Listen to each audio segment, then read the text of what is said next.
साथियों सलाम। हाल ही में वफाकी सरकार के तरफ से सिविल एविएशन अथॉरिटी के एयरपोर्ट्स को आउटसोर्स के नाम पर बेचने का ऐलान किया है। हम समझते हैं ये बड़ी ज़्यादती हो रही है। ये ज़्यादती एक तरफ मेहनतकशों के साथ हो रही है, दूसरी तरफ ये मुल्क के असासे कीमती असासे बेचे जा रहे हैं।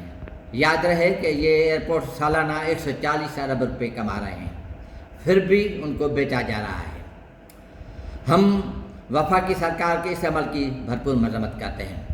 उसके साथ हम सिविल एविएशन के मेहनतकशों को यकीन दिलाते हैं कि Pakistan trade and defence campaign आपकी हर जद्दोजहद में शाना बिशाना खड़ी है।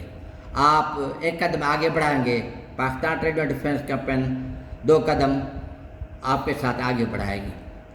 हम समझते हैं जब तक हम मुनज़्ज़म और मुत्तहद होकर अपनी लड़ाई नहीं लड़ेंगे, इस तरह वफाकी सरकार और हुक्मरानों की तरफ से मेहनतकशों के खिलाफ हमले होते रहेंगे।